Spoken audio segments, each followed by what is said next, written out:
Oh yeah, you're gonna need to go around this way to get in there. There you go.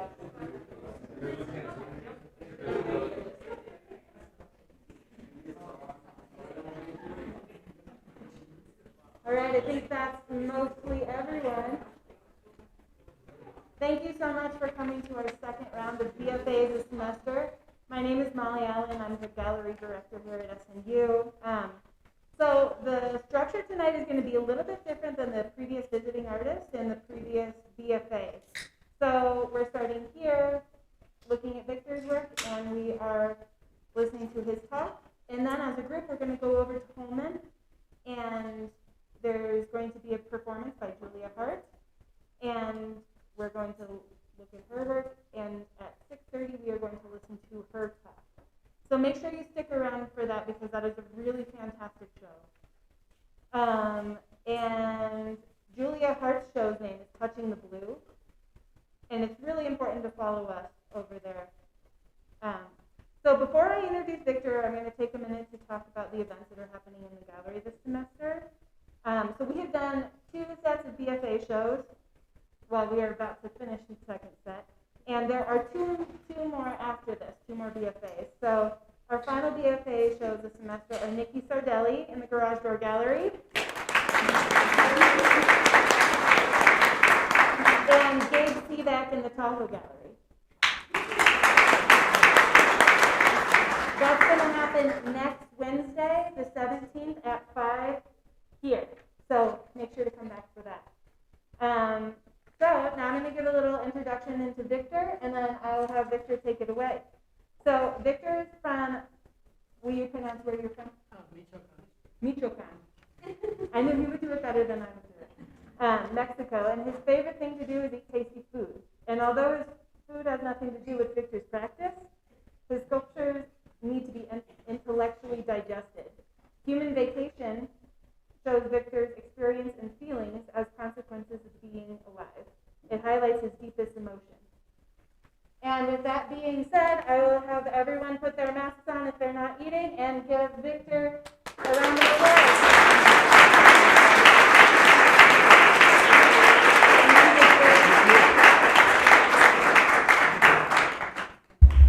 Hello, hello. Can you guys hear me all right? Yeah?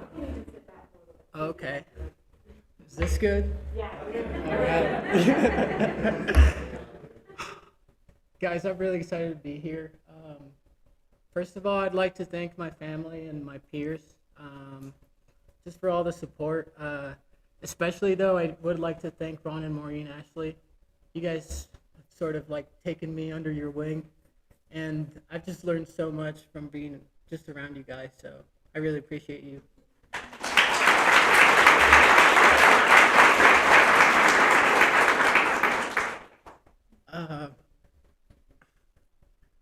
So with that being said, I'd also like to thank every single one of you guys for being here, because this is a very special night for me, and I want it to be a sort of celebration. So I'd like to see everyone's smile tonight and have a good time. So to get things rolling a little bit, talk a little bit about myself. So, like Molly said, I was born in Michoachan, Mexico, and growing up, I've always traveled a lot between the United States and Mexico. So my family just worked during the summers here in Tahoe, and so I spent summers in Incline and then summers in Michoacan. So for about 16 years, I traveled back and forth, and this really created like this, I want to say, uh, multicultural identity in me, which means that I was Mexican and American, and trying to find myself or finding myself being a certain individual in Mexico and then being a certain individual in the United States. So I think the biggest thing about that was the language. So Spanish and English, I've noticed that when I like switch from talking Spanish to English, my thoughts also change.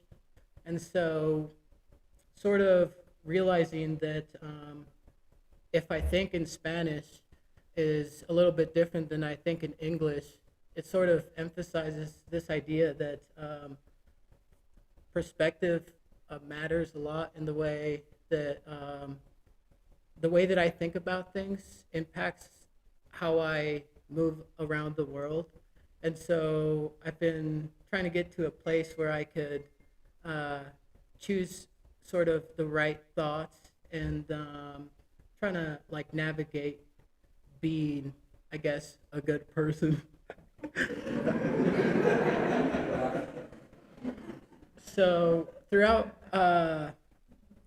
or let me just talk a little bit about my experience here at SNU because it really started. My relationship with clay really started here. What happened was I was a business major, and then I had a required art class, and I sort of really kind of just fell in love with clay and making things. And so a couple months later, I switched my degree and got an interdisciplinary. So I got a bachelor's in fine arts, and then I'm getting a minor in entrepreneurship. And I feel like a lot of people have this misconception that art is like an abstract thing and business is a separate thing.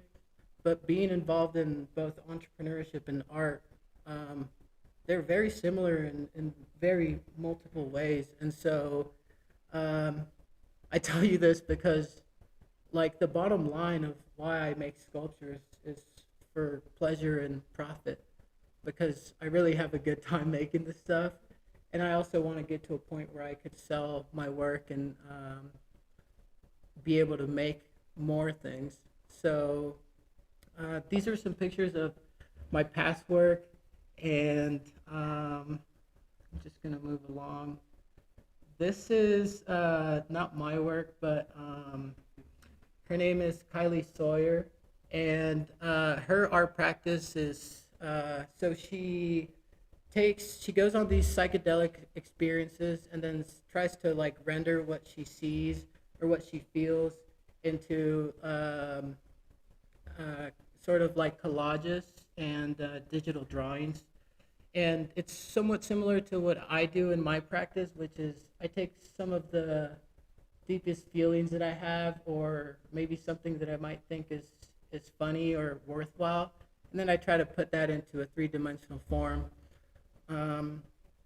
What I really like about her work is how she shows how something so fun could also be so painful. The one, the illustration to your guys' right, top right, says, "I'm here to create, but then to be erased." So within my work, I really play with this idea of opposites and having some of the work be somewhat serious or maybe more sincere, and then some of the other work be a little bit more fun and loose. I just think that variation is important to maybe make a little bit more of an impact on the people that view my art. Moving along, I wanted to talk about this piece. You guys see it? The funnel in the middle. I I like the concept behind this piece because what I was thinking about was the funnel um, in essence of like having a whole bunch of different categories and then being able to like put them through a funnel and then having certain outcomes, more like refined outcomes, come out the bottom. So um, I was trying to like navigate those thoughts, and then which I find just interesting. On top of that, what I also realized was that the funnel was a sort of like tool, and as far as like work goes, I feel like because I've been working a lot uh, for this, like doing these sculptures, but no matter how much effort I put into it, it just keeps taking. It'll take as much as I pour into it, and this funnel um, sort of resembles that. That you pour something into it, and it'll just take it all. So it's these sort of dilemmas that I kind of like to navigate through art. I think it's fun, and it also sort of alleviates some of the pain that comes along with some unfortunate circumstances that I mean I've dealt with in my life, but I'm sure a lot of us in here have had similar experiences that are just maybe a little unreasonable. I don't know.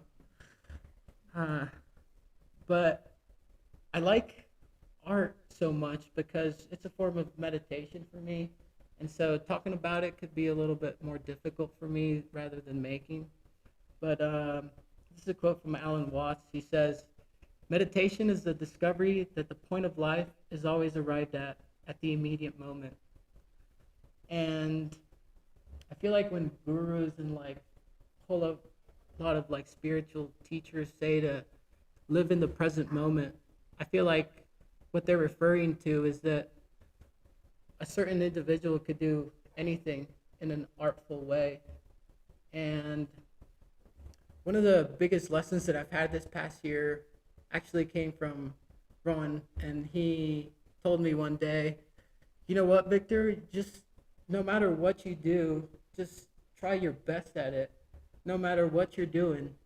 And so being in this present moment, which is what I constantly try to be engaged in, is realizing that anything could be art, or at least that I could do anything in an artful way. And so when Ron told me to try my best at anything I do, it really stuck to me because it um, showed me that no matter how painful certain situations could be, if I tried my best, I had that like thought inside my head that told me that I was okay. And so art has really provided this awesome like just cr- creative outlet for me that I just really appreciate because in essence I feel that I'm a creator and I'm here to create new things and create things that make people either smile or create a sort of experience that is enjoyable. And for me, art does that so well. I have these moments where I make something and it just looks so good for me. I kind of want to hug the sculpture sometimes. But that just shows that something could, um, and again, it's all about perspective, but um, I'm just going to move along. Uh, to place my art sort of like in an art context, I feel like some of the words that pop up are like meditation, surrealism, and pop art. I feel like mostly pop art because it's sort of fun and iconic. I use symbols kind of like hearts and dollar signs. Um, and it's also a sort of like lifestyle that honestly I'm trying to live and like the sculptures kind of embody. Um, surrealism because it's sort of sincere, but I also work a lot from like intuition and sort of what feels right. So I feel like a lot of my sculptures have a lot uh, of like my subconscious thoughts kind of manifested through the sculptures, and so I find that interesting as well. And then yeah, so right down in the middle, uh, if you put all these things together, you get to show something like what's outside. Uh, one of the artists that I like the most, they're contemporary, which means they're living right now. This is David Altmed, and he creates these sort of like human forms, but he renders them in a way that like seems that they're in motion or sort of dissected in a way that really shows an expression. And I feel like that sort of speaks to the work that I'm trying to do, which is really make these emotions and feelings embody a 3D space. Moving along, this is Natalie Jerberg and Hans Berg. Uh, these guys are completely amazing. They essentially make like stop motion videos out of their like out of their sculptures, and it's also something that I want to get to in the future. I mean, the main goal would probably be to like create a sort of like TV show at some point. I feel like that'd be super intriguing for me. Uh, so I really like these guys' work. You should definitely check them out on Instagram, you guys. All right, moving along. I have this little detail shot of this sculpture, and it's able to rotate. It just shows sort of different face expressions and sort of what I've had to deal with, which is waves of being happy and sad. And so, you know, pretty simple, but it does embody that human vacation, which is uh, kind of a concept that I created out of trying to define sort of reality, which is kind of fun and scary at the same time because, I mean, I literally just put my whole life in a sentence. But being on a vacation is supposed to be fun, and it's a new experience every time. So I feel like with the type of work that I'm trying to make, which is about my experience, I felt like that title was appropriate. All right. That's all I have for you guys.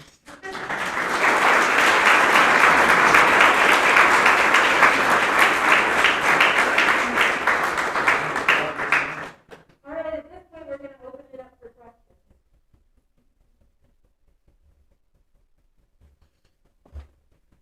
Yeah, no questions. Yeah. What's your favorite piece that's in the gallery right now, and what personal like importance does it have? Why is that piece important?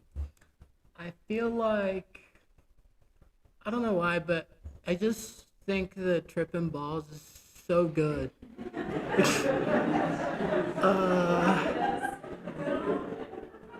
And I just, as far as why I like them, I don't know how to explain that. They're,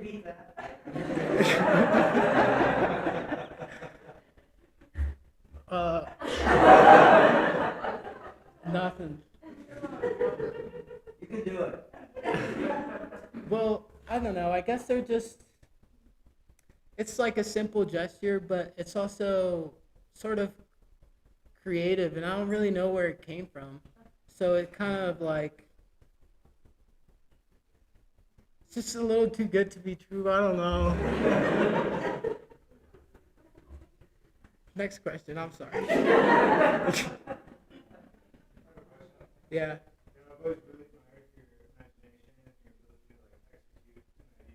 Mm. My question is do you have that idea and you see it through to the end, or is when you're making something, sometimes you stop, you come back the next day, and you're like, does it change? Do you change of like thoughts, objects, or was it like the character? Is the thing idea change the character? Right. Does that ever happen, or do you like have the idea and then you see it all the way through to the end? To be honest, it's a little bit of everything. Like sometimes I'd come back and maybe move something around, and other times I would just leave it the same. So I feel like it just depends on the work. A lot of the times I do start off with like an idea and mostly see it like through, but I actually make a lot of pieces like twice just because I'm sort of a perfectionist in my own little headspace, and so I guess to go off that too, do you ever like in the gallery setting, for instance, and you have them all together, do you see them as like a group? Like they each have souls to me, and I feel like mm, when you ever put things together, do you see them as like a group of things or one as an effect or something like that? Or you hear it as something? yeah, I feel like a lot of my work is based off of like aesthetics and what might look good. Um, and so I feel like I sometimes I make sacrifices that will enable a piece to either be something else or like use a different piece for something else, which I've done several different times. Yeah, yeah.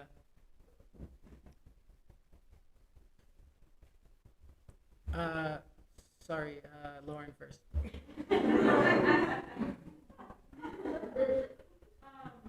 question was, I noticed you had pieces outside the gallery, like in the hallway. What was the intent to bringing the work outside of the gallery as well? I feel like I have a little bit more in me, I guess. And I also wanted this when I sort of left the gallery. I felt like the space was a little too. It just felt a little lonely, and so I wanted it to be. I wanted just to have a couple pieces out there as well. Yeah, not much other than that. Chris. Yeah, I'm sort of curious, like a lot of your work is very cartoonish, Mm. right? Like you can almost see them as like one kind of cartoon. But you bring them right into like three-dimensional life, right? Like in some ways it would be, quicker, right? Like just the wrinkles are on and it takes more time, more attention to give it that three-dimensional life. And I'm kind of curious, like why you do that, or what about giving these sort of like jokey little characters three-dimensional form? Why is that? Good question. That's important because sculptures sort of embody the same space that I do. So when I make something, I feel like it actually becomes part of whatever this show is doing.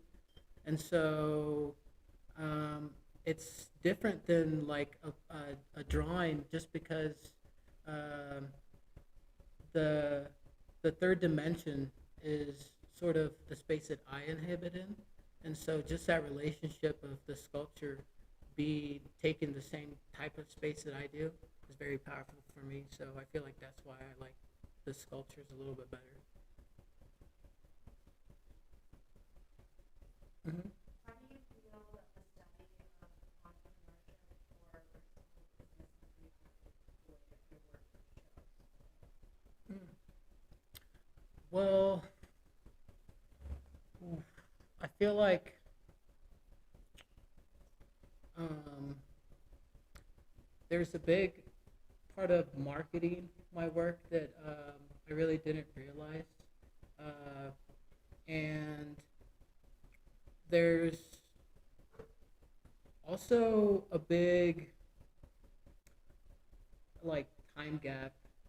So what I'm trying to get to is that I feel like it takes a lot of time for someone to really become a master at something.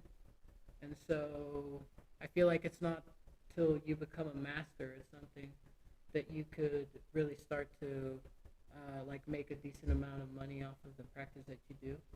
And so for me, this was a big sort of experiment, and I honestly made the sculptures kind of small because I was thinking more of the sculptures being like a minimal viable product, which pretty much just means like a prototype of something that I could either make bigger or a little bit different in the future. I also don't like things that take like too much space. I don't have a lot of space anyway, so I felt like making these things small would allow me to make more things and also give me an idea of the things that I could make in the future. Do you feel like reduces dollar signs or perhaps insight into studying the business realm as an impact or like the things that you just planned? Yeah, correct. Like the stripping money out there, I feel like making money sometimes could feel like this thing that like you sort of have to do and you don't necessarily want to. And so just trying to talk about a little bit about that. Sometimes people don't have a choice, and so it could be hard. And realizing that I have the privilege to sort of talk about these things. And man, it's been great. I don't know what else to say. Business and art. So I have a question from Adrian, who is joining us on the live stream, and he's asking about your future plans. MMA, question mark? Oh, yeah, I would be interested in getting like a master's if I got like a pretty badass scholarship somewhere.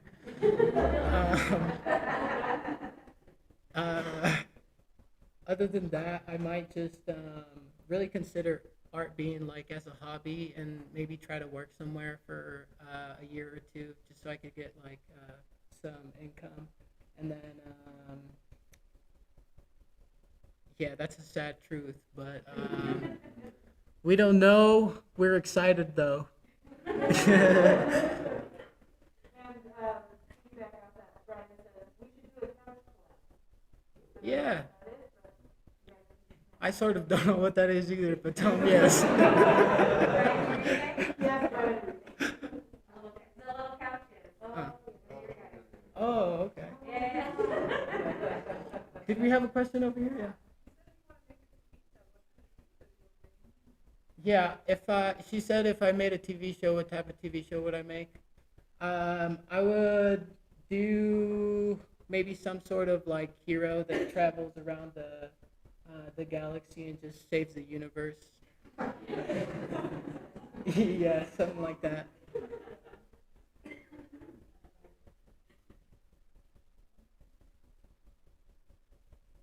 Any other questions? Actually, your explanation, your work on anything, do you ever think about doing anything like explanation?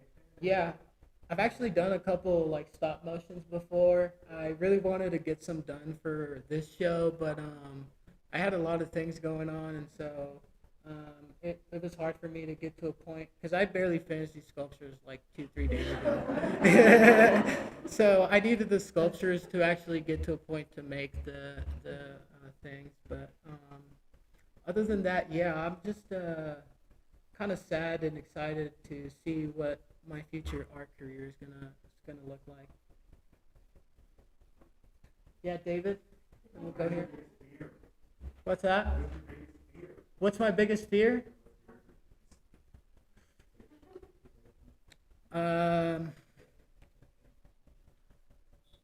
That's a good question because I honestly feel like I don't fear a lot of things. I'm ready for anything, dude. Let's go. No, but I guess I'm afraid of like I guess letting myself down because I have a lot of ambitions and I know my family doesn't want me to succeed. They need me to succeed. So I'm gonna work hard, yeah. Yes. So, since you're midway art portfolio review, your work during that time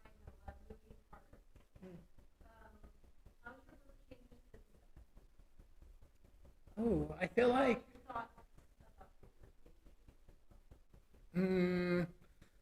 I definitely see. There's been a lot of things, but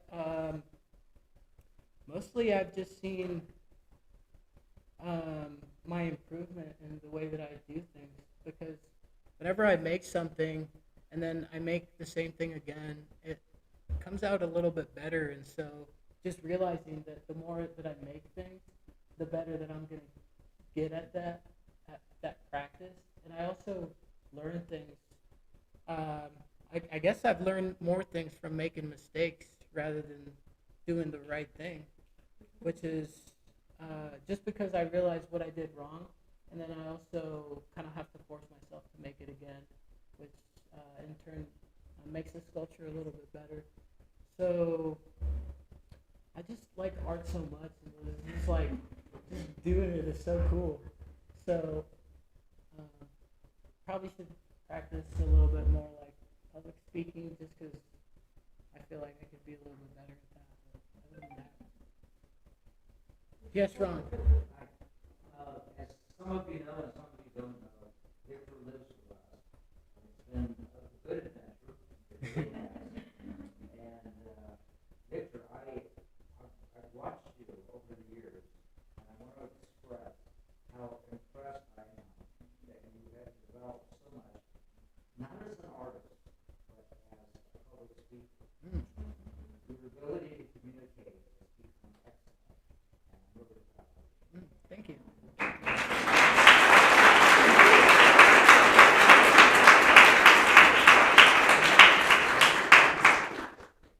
Yeah. Vic, what has been your most favorite memory working with the art department through this whole experience? Dude, honestly, this is it. All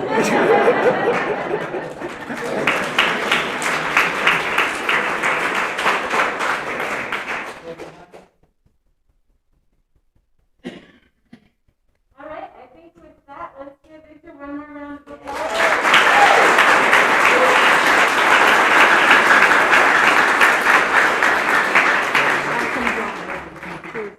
Thank you. All right, so I just want to remind everyone that this is only the first half of this show. So we have Julia Hart in the Garage Door Gallery, and that is happening now. So let's take 5 minutes to get over there, and we're going to look at her work, and she's going to do a performance, and we're going to stay for her talk on the